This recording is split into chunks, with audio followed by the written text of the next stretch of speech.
Assalamualaikum warahmatullahi wabarakatuh. Perkenalkan, nama saya Khairul Umam dari 11 TO1 nomor absen 11. Di sini saya ingin mempresentasikan cara kerja dan fungsi komponen di sistem Power Window. Pertama-tama kita akan menjelaskan fungsi terlebih dahulu. Fungsi komponen Power Mirror. Untuk pertama kita akan menjelaskan fungsi dari baterai. Ini ya baterai. Pertama, baterai berfungsi sebagai sumber arus utama untuk menggerakkan power mirror. Baterai biasanya memiliki tegangan 12 volt, tidak mesti 12 volt, biasanya ada lebih dan berarus DC. Kedua, kita ke kunci kontak atau kunci kontak yang berada di mode ACC. Kunci kontak ini sebagai saklar utama yang berada di pengemudi. Jika kunci kontak tidak dihidupkan, maka tidak akan bisa menggerakkan power mirror. Kemudian fuse atau sekring. Fuse ini berfungsi sebagai pelindung, pengaman di rangkaian power mirror ini. Jika fuse ini mendeteksi lonjakan lebih dari 30 ampere, maka fuse ini akan otomatis terputus. Jika terputus, maka harus diganti. Selanjutnya kita ke saklar kontrol utama. Ini saklar kontrol utama. Saklar kontrol utama ini berfungsi sebagai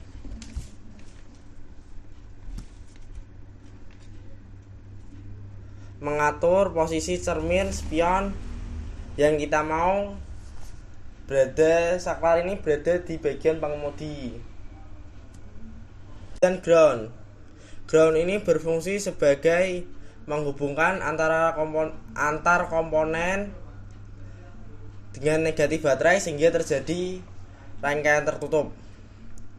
Kemudian kapasitor atau kondensator.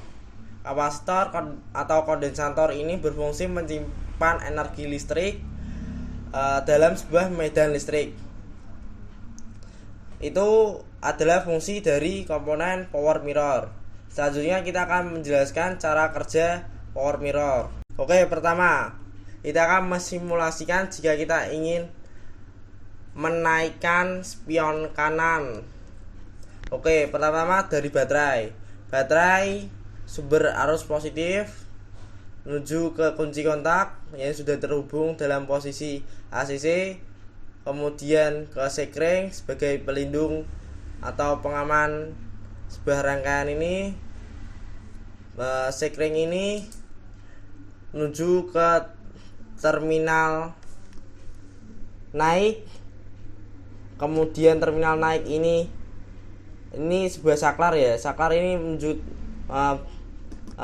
menghubungkan, menjadikan ini terhubung terminal naik ke sini dan langsung ke motor. Motor ini sebelum ini belum bergerak karena belum terjadi antara positif dan negatif. Kemudian negatif menuju ke ground dengan cara motor menuju ke terminal kanan terhubung menuju ke terminal naik yang sebelah atas atau terminal naik sebelah kiri, kemudian ke ground. Terjadi sebuah gejala, yaitu motor searah jarum jam menjadikan spion ini naik. Yang kedua, kita akan mensimulasikan spion kanan ingin ke arah kanan. Tadi spion kanan ingin naik, sekarang spion kanan ingin kanan. Pertama-tama dari baterai, positif baterai menuju ke kunci kontak ACC, positif kontak ACC menuju ke fuse menuju ke terminal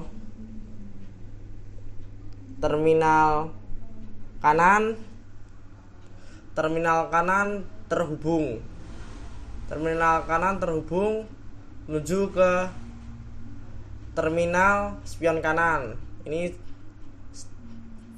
terminal spion kanan ya. Ini spion kanan, ini spion kiri. Spion kanan terhubung ke motor.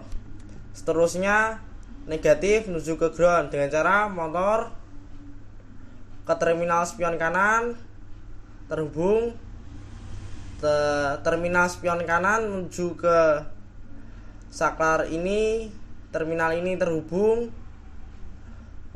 ya, menuju ke ground, ke massa. Terjadi sebuah gejala yaitu motor akan berlawanan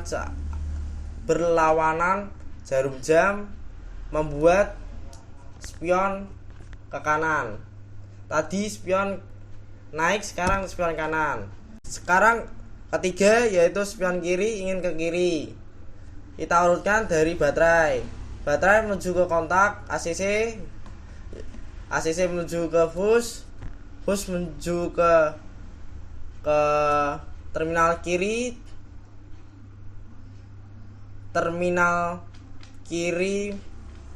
menuju ke terminal spion kiri ke motor. Selanjutnya negatif ke ground, yaitu dengan cara motor menuju ke terminal spion kiri terhubung ke saklar terminal kiri terhubung, saklar terminal kiri ke ground, menjadikan sebuah gejala atau reaksi, yaitu motor searah jarum jam, membuat spion kiri ke kiri.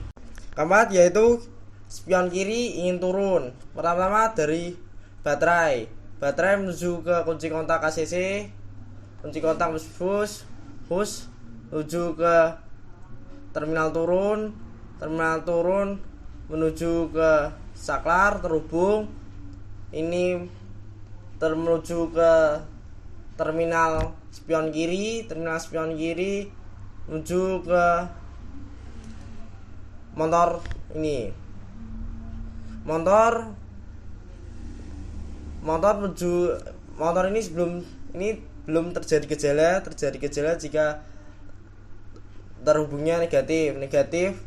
Ini menuju ke ground. Negatif pertama-tama negatif menuju ke terminal turun. Di sini terminal turun ini langsung ke ground. Itu 4 simulasi saya yang saya jelaskan berdasarkan pengetahuan saya. Sekian dari saya. Wassalamualaikum warahmatullahi wabarakatuh.